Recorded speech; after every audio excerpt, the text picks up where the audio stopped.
posture is going to be. If you have your charts handy, you'll see that on the country test tables, there's the third box down on the country test tables is the posture roll. If you roll 1 through 4, the country is soft. 5 through 6, it's hard. The only time there's a modifier for this is when you're rolling for posture for the U.S. So we're going to roll one die here. And it's a 3, so Philippines goes soft. So we mark it soft. Now there are 2 hard countries on the map and 1 soft, so the world GWOT relations track marker is going to slide back to the 1 hard box. Incidentally, in Vassal, it's easier to discern where the GWOT relations marker should go. You just click on the little button on the toolbar, and you'll see it'll give you a count there of the countries that are hard versus soft. So that's one way that's a little bit easier in Vassal to play. Now the event has been completely resolved, so we're going to go ahead and remove the card. The card is now sent out of play. It's unavailable for further use in the game. So, okay, we've finished up the Jihadist turn. Now finally it's our turn and we can do something with our cards. So looking at our options here, we've got a card here called Safer Now, which is a nice 3-op card. We have a whole bunch of 1-op cards. We have a very good 3-op card here for a regime change, Sistani. That's a card we're going to want to use for a regime change, definitely. But we have this problem because there's a plot in the Gulf states. So what do we do with this plot? The only way to get rid of a plot and keep it from going off is to alert it. In order to alert it, you have to play ops. You have to play a 3-op card. The problem is we don't have a 3-op card that I want to use for that purpose. So here's what I'm going to do. I'm going to go ahead and play 1 card for its op value, and we're going to put it in reserves. And then we'll use our second card and draw from our reserves to use to get 3 ops. So we're going to get 3 ops out of 2 card plays, essentially. And we'll use it to get rid of that plot in the Gulf states. And here's why I want to do that. I'll explain why when I flip the thing over. First card we're going to play is Bhutto Shot. The event says it's got a precondition, play if Pakistan has a cell. This is a jihadist aligned event, but since the precondition is not met, it's not going to resolve. So we can go ahead and safely play that. We're going to discard that, put 2 ops into reserves. Then we're going to use Adam Gadan. Check that. We're going to use Vieira de Mil Slain. You'll notice it's again a jihadist card, but the precondition, play if a regime change country has a cell, is not met. Now, I'm definitely planning a regime change here because I got a killer card for doing a regime change. So I want to get this card out of my hand now so it's not going to come back to bite me later. So right now I can play it safely. The event's not going to trigger. So we're going to discard that. Use the 1-op and draw from our reserves. So we add our 2 reserves to our 1-op card play.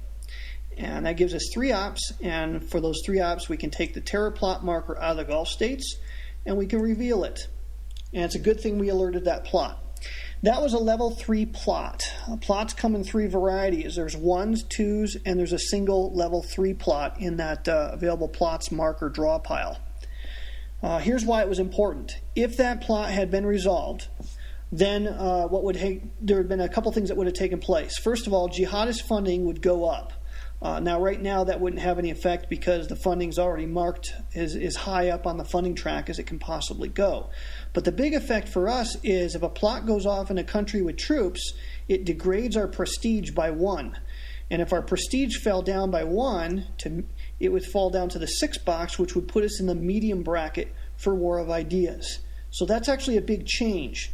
Now, if our marker was here at 8, that would be less of a big deal because we'd still be in the high bracket if it fell by 1. But if we're at 7 and it falls by 1, that's a much bigger deal. So I didn't want to take that hit. The other thing is that when a plot is resolved in a Muslim country, you roll a number of dice equal to the plot value, and you dice against the governance of the target country. So in the Gulf states, it has a governance of fair, which has a number 2 on it.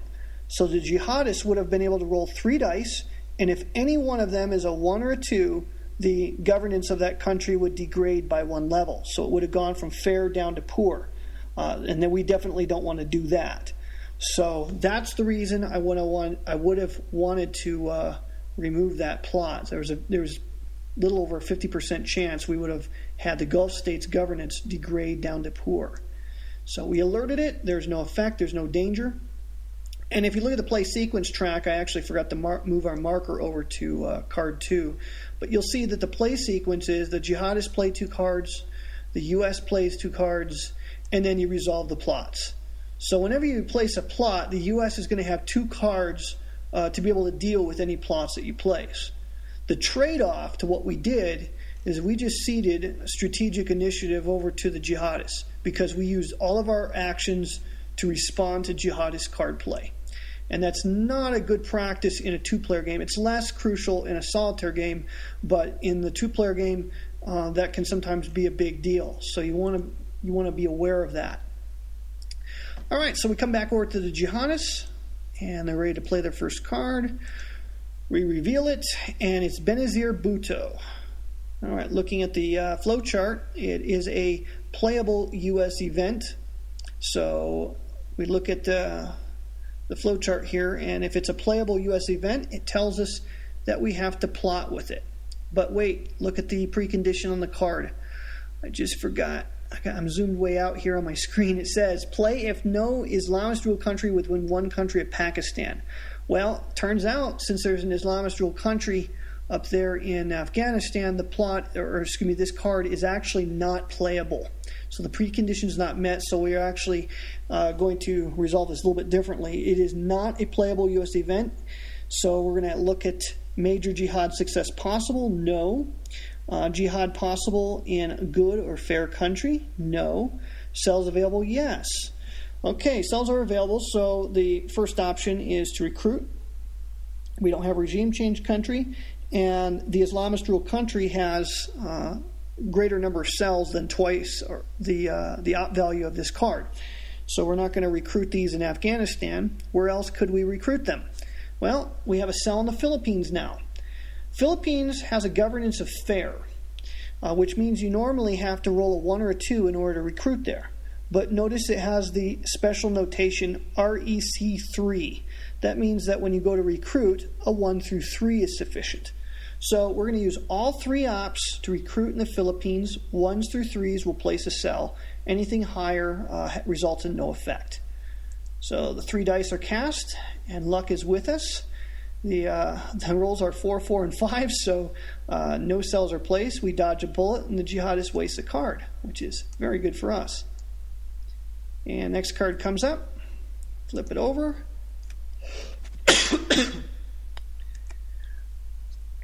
Okay, the card is the door to Jihad was closed. Jihadist randomly selects from hand each card play this turn. All right, this particular card is a playable event, so here's what's going to happen with it. Looking at the flow chart, it says playable U.S. event, yes or no? No. It is a playable U.S. event. It's not a non-U.S. event. Playable U.S. event, yes. If it's a playable U.S. event in a 2-player game, if they use the ops, the event triggers. But in the solitaire game, U.S. events never trigger on Jihadist card play. That's a big deal, very important to remember when you're playing solitaire. Instead, they're going to plot with all 3 ops, and the event will not trigger. So where are we going to plot? There's only one possibility. We don't even have to look at the flow chart because you're never going to plot in an Islamist ruled country. You're going to plot in the Philippines. So, well, we should probably look at the flow chart anyways. It says plot as much as possible in the U.S. Then, prestige low, no. Abu Sayyaf and cells in the Philippines. That condition's not in existence. We haven't seen Abu Sayyaf played yet. So, possible in countries with troops? No. Then, GWAT penalty greater than 0?